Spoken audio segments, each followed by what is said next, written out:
Hey everyone, welcome back. Today we are previewing the blue M20 cards. Yesterday we took a look at the white. If you've not seen that, jump over and check those out. I'll also toss a link for the MTG site so you can preview the cards on your own time as well. Getting right into it though, Aether Gust for 2. This is an instant, and choose target spell or permanent that's red or green. Its owner puts it on top or bottom of their library. So this is just like a nice little stall for 2. Probably a limited card though. I love the art of it. It's like a falling a bowl or something. Very cool. Agent of Treachery for 7. This is a dual island. It's a creature, human rogue, a 2/3, and when he enters the battlefield, you are gaining control of target permanent. At the beginning of your end step, if you control 3 or more permanents you don't own, draw 3 cards. Woof. That will fit in with the mass manipulation deck quite nicely, because who doesn't love to draw 3 cards? Air Elemental for 5, also 2 islands, and this is just a 4/4 with fly. I believe this is a reprint, something we've seen over time and time again. Anticipate, I believe this is also a reprint. Instant, look at the top 3 cards of your library, put one of them into your hand and the rest on the bottom of your library in any order. Costs 2. Adamus, All Seeing. This costs 6. 3 islands, legendary creature Sphinx, flying, 4/5, and you can pay 3 and tap him, draw 2 cards, and discard a card. Whenever he deals damage to an opponent, you may reveal your hand. If cards with at least 6 different converted mana costs are revealed this way, that player loses the game.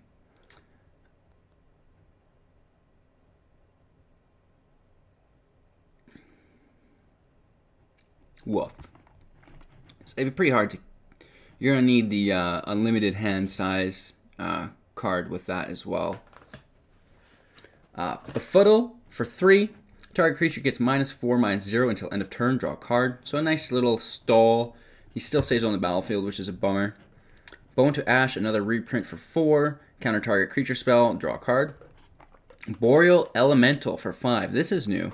A flying with 3/4, and spells your opponents cast that target him cost 2 more to cast. Brineborn Cutthroat for 2. This is a 2/1 with flash.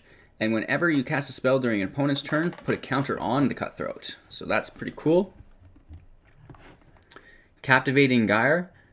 Return up to 3 target creatures you own, creatures to their owner's hand. For 6, 2 islands. Pretty expensive, to be honest. Cavalier of Gale. So this is our island Cavalier, or our blue. It's costing 5, 3 islands. It's a 5/5 flyer elemental knight. When he enters the battlefield, draw 3 cards, then put 2 cards from your hand on top of your library in any order. When he dies, shuffle it into your owner's library, then scry 2. So much like the gods, he's going to stick around forever. And he is common, or not common, but like not legendary, so you can play multiple copies, which will be a lot of fun. Cerulean Drake for 2. This is a flyer, 1/1, protection from red, and you could sacrifice him and counter target spell that targets you. So this might be fitting into the tempo blue, right? It'll take place of the Siren Storm, whatever. It's 1/1, and you can sacrifice it to counterspell. Cloudskin Seer for 3, flying. When Cloudskin Seer enters the battlefield, draw a card for 2/1. Not bad, to be honest. You're getting a 2/1 flyer plus a draw card for 3. I really like this. We'll see this in a lot of decks, I'm thinking. Convolute for 3. This is an instant as well.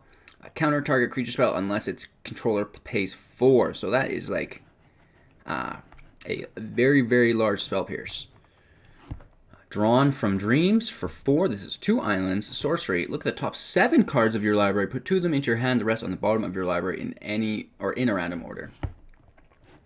Dungeon Gistus. Also for 4. 2 islands as well. Flyer 3/3. And when he enters the battlefield, tap target creature opponent controls.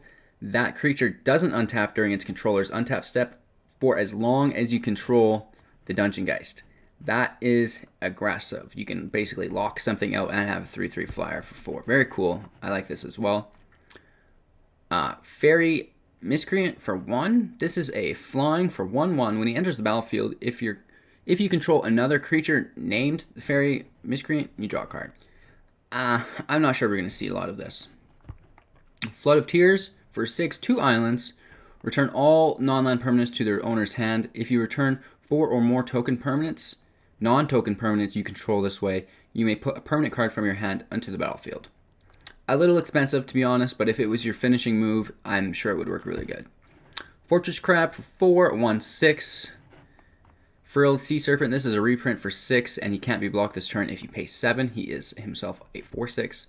Frost Lynx, another reprint, I'm sure, for 3. Elemental Cat, 2/2. When he enters the battlefield, tap a target creature opponent controls. This creature doesn't untap during its controller's next untap step. Hand Cover for 1. This is an enchantment aura. Enchanted creature gets +0/+2 and has tap and draw a card, then discard a card. A little aggressive for anything, to be honest. We do also have a ley line for the islands. 4 cost, 2 islands. If it's in your opening hand, you play it on the battlefield, right? You may cast spells as if they had flash. Woof. That's ridiculous, boys. Masterful Replication for 6. This is an instant. Choose 1. Create a 3/3 colorless golem artifact creature token. Or choose target creature artifact you control. Each other artifact you control becomes a copy of that artifact until end of turn. Oh my lord. That's aggressive. We'll see this in a Tez deck for sure. You could mass duplicate Meteor Golem and just wreck the game. Metropolis Spirit. This is a fairy rogue, flying 1/2, and he gets +1/-1 until end of turn if you pay 1. That's alright, I guess. Not great. Moat Piranhas, Defender, and it's a 3/3 for 2. Pretty cool if you could get rid of Defender. Mu Yangling Sky Dancer for 3, 2 islands. This is a Planeswalker, +2. Until your next turn, up to 1 target creature gets -2, -0, and loses flying. -3, create a 4/4 blue elemental bird creature token with flying. That's kind of cool. And -8, you get an emblem with islands you control have tap to draw a card. That's absolutely disgusting. That'll win you the game. Negate, just a reprint, counter target non-creature spell. Octo Prophet, I really like this name at least, for 4. It's a octopus 3/3. When it enters battlefield, scry 2. So nothing great, but very cool name. Portal of Sanctuary for 3. Return, you can pay 1 and tap it, because this is an artifact. You return target creature you control, and each aura attached to it to its owner's hands. Activate this ability only during your turn. Renowned Weaponsmith for 2. This is a creature that's 1/3, and you can add 2 colorless mana and spend it only to cast artifacts or activate artifact abilities. You can also pay 1 island and tap it. Search your library for a card named Heart Piercer Bow or Veil of Dragonfire. Reveal it, put it into your hand, then shuffle your library. I'm not sure we've seen this yet. The Heart Piercer Bow or Vial. We'll keep an eye out for those. Sage's Renown Denizen for 3. This is a creature. It is a 2/3.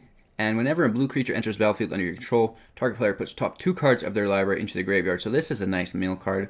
That'll fit in nicely. Scholar of the Ages for 7, 2 islands. It's a 3/3 creature. When it enters the battlefield, return up to 2 target instants or sorcery spells from your graveyard to your hand. That's a lot of fun always. Sleep Paralysis. This is an aura. When it enters the battlefield, tap Enchanted Creature. Enchanted Creature doesn't untap during its controller's untap step. For 4, pretty heavy though. Spectral Sailor for 1. This is 1/1 with flash, and you can pay 4 to draw a card. Tail's End for 2. Counter target activated ability, triggered ability, or legendary spell. That's pretty fun. A lot of legendaries out there these days. Unsummon. This is a reprint for 1. Return target creature to its owner's hand. Warden of Evos Isle for 3 flying. It's a 2/2, and creature spells with flying you cast cost 1 less to cast, so that's super fun in a flying deck. Winged Worlds for 3. This spell costs 1 less to cast if you control a creature with flying and draw 2 cards, so we're putting those 2 together, obviously. And then Yarok's Wave Crasher. This is an elemental for 4. When Yarok's Wave Crasher enters the battlefield, return another creature you control to its owner's hand. You'd have to have something with an enter the battlefield effect, right? For that to be worth it. Like when the creature enters the battlefield, tap opponent or something. yeah, like this would be good, right? You pop this back to your hand and then grab some more instants or sorceries. Zephyr's Charge for 2 is an enchantment. Creature gains flying until end of turn, and you pay 1 for that, so that's cool. Those were all of the blue cards. Pretty quick through the blue today. Only speed talking for 11 minutes here. That's not so bad. Things that stand out to me, obviously. Agent of Treachery in the Simic Mass Manipulation deck, where you're taking all their creatures. I like the flying deck as well. There's quite a few really nice flyers in here. The Cavalier of Gales is also a flyer, so that's super powerful. We see Unsummon come back, which I really like. Returning card to their library for 1 or hand. Leyline of Anticipation, that's great. We're going to see that quite a bit, I think. Some more wizards. The wizards are always great. We see good wizard decks. Just the flyers and a couple of elementals, but I'm not sure if we'll be able to make a elemental Chandra multicolor deck. We maybe could push it with Chromatic Lantern, I guess. As far as Modern goes, I'm not really got too into Modern yet. I'm just a standard player. I do play Limited as well. I love drafts. A couple of really cool Limited cards in here, like the Cavalier, the Leyline. Oh, what do we have? The Octo Prophet is not bad. Obviously, the Sky Dancer is great. Masterful Reputation, you might not get to pull that off on Limited, though. Fortress Crab is really cool in Limited, 1/6 that just shuts down the field. Frilled Sea Serpent is also just a ruiner in Limited because it's unblockable if you pay. Even the Dungeon Geist, so you can just tap something out, which is great, and he's got flying, so that's an easy finisher. A lot of really cool flyers here. You could even use Brineborn Cutthroat. It's a Merfolk, which we still have access to for quite a while. And when you're countering, because it'll be your opponent's turn when you counter, he's going to get a token. So that's super powerful as well. Adami's All-Seeing. I don't... Like, this is a powerhouse of a card, but to get that effect to trigger and for you to win the game is a lot of work, I feel like. I'm interested in trying it and seeing if anyone else can have it play through. Yeah, let me know in the comments if you've seen any cards that you're really interested in and looking forward to playing. Make sure to check out our white video, and we're moving on tomorrow or later this afternoon probably to black. We are sitting pretty comfy. We're at about 1,030 in the Mythic Leader right now, so 30 more ranks to gain. We're losing rank pretty consistently. I think a lot of people are pushing right now. But we're just trying to hold in there. We don't want to drop into the percentages as long as we can just slowly notch our way up over the next 25 hours. We'll be all okay. I hope you're all looking forward to that. I know I am. I would just be internally grateful if we can get into the qualifier. I know that will definitely help the channel grow. So yeah, if you enjoyed this video, you enjoyed any of the other videos, make sure to hit a subscribe. It's a great way to support the channel for free. Not only that, but you will also be entered into our huge gem giveaway, so check that video out if you've not seen it yet. And yeah, we'll catch you guys later. Hope you all have a really good day. Take care.